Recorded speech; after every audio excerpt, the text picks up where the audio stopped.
Alright guys, so we have made it through another long weekend. End of the long break, yeah. Yeah. It's sad. Thanksgiving has come and gone. It is officially Christmas. Officially Christmas. There's a Christmas tree in our house. All is well in the world. Yes. Today we did something neither of us have ever done before. Yeah. We went and we played, for the very first time ever, we played GURPS. Which you're like, what does that mean? What is GURPS? GURPS stands for Generic Universal Role-Playing System. It is a really basic, straightforward set of rules that you can apply to... Who created GURPS? Steve Jackson. Steve Jackson. You know who that is, Board right? game designer. Yeah? Yeah. Munchkin. Yeah. But yes, so GURPS is just like it's a system to be able to roll dice and play different than D&D. It sounds like you're making it easy, but... John makes it difficult. Okay. Okay, so... I literally have a 4 or 5 page Excel spreadsheet. Of your character. Of my character. So, our friend John, who is amazing, created his own system of magic, specifically using GURPS as the base. So he calculated all the percentages and all of the there was a lot of math involved. John, a lot of math. You get all the points. All the points for all the math because you did that, buddy. That's all you. And I know he used the core rulebook to be able to set everything up, but he basically has made unique paths of magic for each character to learn that is separate and distinct from each other. So my character, excuse me, my character is a Beastmaster slash Huntress. She tears things. You look like a cat. She kills things. You look like a cat. I do. I had an accident with some magic early on. I have ears. And you have a tail. You look like a cat. Tail. And you have cat eyes. And I have cat eyes. By the way, you look like a cat. But I swipe things with my claws and I bite them. And I have a panther companion who is a badass. Yeah, the panther's pretty badass. Reva is so freaking cool. Yeah. I adore her. Mm-hmm. Eric is basically a steampunk gunslinger. Yeah, I'm a Old West. I'm a gunslinger slash tinkerer. Yes, you're a technomancer basically. Yeah, he's so cool. Basically, his gun, instead of shooting bullets, shoots lasers. Yeah. Because magic. But the way I have, so my character is, so version of GURPS that we're playing, it's the timeline is now. Yes, we are playing today. Except there are elves and things like that. Not in most places. But yes. where we were. Yes. These things exist. We were in Michigan today, guys. Right, these things exist in, the fantasy creatures exist in our world. Yes, humans just don't realize it. Right. Humans don't know that magic exists. So my gunslinger, who's obsessed, obviously, with the Old West, like I wear, cowboy boots, cowboy boots, hat, like a 3-piece suit, like he's got the whole I have a duster, like I am definitely Old West. Stereotypical, but Old West. And everything that I use, like weapon-wise or whatever, is all something that I've put together. It's like cogs and steam-powered stuff. So except instead of steam, it's magic. Right. My 6-shooter is something that I made together, so you can clearly see like the working mechanics of it. And even though it shoots lasers, it is a loud 6-shot gun. Well, it shoots more than 6. You don't have to reload. Right. But you know, I can what do you call it? Rapid fire. It's not called rapid fire. Fan the hammer. But everything's just loud. Even like I have a pocket watch that deliberately ticks loud. Like I am. You like loud things. You like loud things. Guess what? I don't. My companion, not really, it's my mode of transportation. It's actually my backpack, which I then take off, and I kind of like jump start this spider-looking thing. It's only got 4 legs. I didn't make a horse, but the legs kind of spread out, kind of like a spider. And it skitters. It skitters. It's if it gains speed, it's hard to have it go in one direction. That is also just loud and clunky. Also, okay. Yeah, I just really enjoy my character. in this game. I'm glad. He's a badass. He is pretty badass. He is a badass. Just don't let his gum jam. Yeah. So I also in GURPS you have to pick, which I really like this mechanic, and I kind of disadvantages. Yeah, you have quirks. To add disadvantages to your character. I would like to maybe fill this in for Starfighter. So the reason why you would add disadvantages is because the GM then has something to like play with and make it interesting for you. Mm-hmm. Like your character is, one thing is you're afraid of crowds. Yeah. So I don't like crowds. Crowds are bad. I mean, at one point, the GM could just be like, okay, you now enter a crowded room, which will affect, you know, Emma's character. Yep. My character, I made him overly confident, which is fantastic. Fantastic for my character, because he's a sharpshooter. Badass sharpshooter. And I threw this disadvantage in the middle of the game because my character is not totally built. It's kind of like seeing how it worked while playing. So there were these floodlights where we were attacking.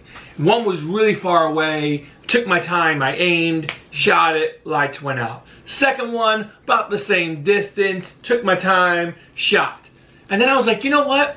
My disadvantage for a character like me should be overconfidence. Like that, I feel like is what would happen. There was a floodlight pretty much. It was about 15 yards from you. 5 yards. It was really, really close. And instead of like taking my time and aiming, I felt like my character was like, oh, I'm gonna show off here. Mind you, I needed to get this light turned off for the entire plan. The entire plan revolved around it being pitch black. The first two, great, but this last one has to go out for the plan to actually work perfectly. And what happened? What happened was, I was overconfident. It was a lot closer than everything else. So I decided to twirl my gun as fast as I could and then shoot out the light. Well, in GURPS, you don't roll a d20. You roll 3 d6s. And the lower the number, the better. There is such thing as a critical hit and a critical miss. A critical hit is snake eyes or 3 it's ones. It's a 3 or a 4. Right. For a critical miss, it is a 17 or an 18. 17 or 18. Guess what he rolled? I rolled a 17. Yep. Guess what happens when you're firing your weapon and you roll a 17? Your weapon jams. Gun jammed. Took me out for 3 turns. 3 rounds. He was fixing his gun because he had to roll to. He had to first unjam it and then he had to roll to fix it. There was no quick fix in this situation, so that left me and our whole tactical plan fell apart. Literally about the lights being off. Yeah, because I didn't turn the lights off. Good job. It was the perfect time. It was. I mean, I didn't critical at all until that point, whether it be a good or a bad thing. So I was really glad, out of character, to totally critically miss have a character at that moment. Yeah, it was a good character moment. Yeah. For, hey, he's cocky, this is what would happen. Fair enough. Yeah, I like my character. There's still a lot more to flesh out with him. I have to come up with a couple more disadvantages. I think about 4 other disadvantages. I still have 1 left. To him. But it's an interesting mechanic. I like it as well. I would say that my best moment of the night was me rolling a critical success on my stealthing with my Panther up into a factory, and we were on the catwalk and we see the 2 guards standing below, like just shooting the breeze, and we simultaneously silently jump down and literally kill them. It took 2 rounds, but they were stunned, basically. They couldn't react, and then we both basically broke their necks. It was really great. Yeah. It was very violent, but it was amazing. It was really cool. The team is pretty much stealthy. No. One character is not stealthy. You 2 and guys. Eris. Me. There's another character, Eris, who is this she's not punk. She's like metal. She's a music mage basically, but her patron is like very traditional music, and she's like a rocker punk metal chick, and she's like just 18, so she's sort of like, and her screw everybody, I'm gonna do my own thing. Like, her disadvantage is music constantly plays from her, right? She's a bard, essentially. Yeah, one of her disadvantages is basically that, like, she's always surrounded by music. She's got what do you call it? What's the word I'm looking for? I don't know. Anyway. So yes, her disadvantage is she's always playing music. So it's cool because when her and I are near each other, like Western music kind of plays. Yeah. And it's just pretty badass. Sweet. Which works because, like I said, my character will never be stealthy. I am just loud. I mean, what were they calling me? Like the clock man or so, the TikTok man. So yeah, it's just gonna be when you kind of hear the ticking talk, kind of like from Peter Pan. Yep, the alligator or crocodile. You know that I'm coming, and it's exciting. I don't want to be stealthy. I am all about the stealth, man. Yeah, no, there is no, like, I really excited about what I can do with this character. Silent death claws. But you're not going to be that. I mean, sure, you'll be able to be a little more stealthy because me and Eris are just come in making tons of noise. Yeah, good job. Yeah. Well, the thing is that this game, the way that John has set it up is basically, he has a group of players who all have characters. 9 in total. And it switches out who's playing. So whenever he emails and says, hey, I want to run a game, anybody who can play. And he actually has it built so that anybody who wants to play can, and it doesn't require the whole group to get together, because he has, well, basically like one-shot storylines for everyone.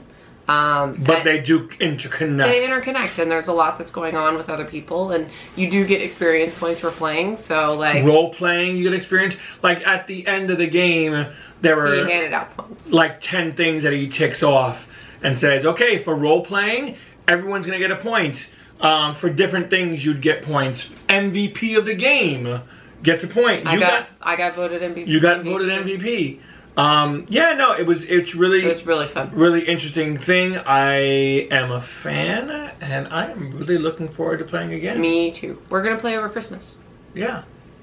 It's on the calendar already. Alright, it's on the calendar already. It's serious. But that's it. Have any of you played GURPS? It's definitely interesting. Yeah.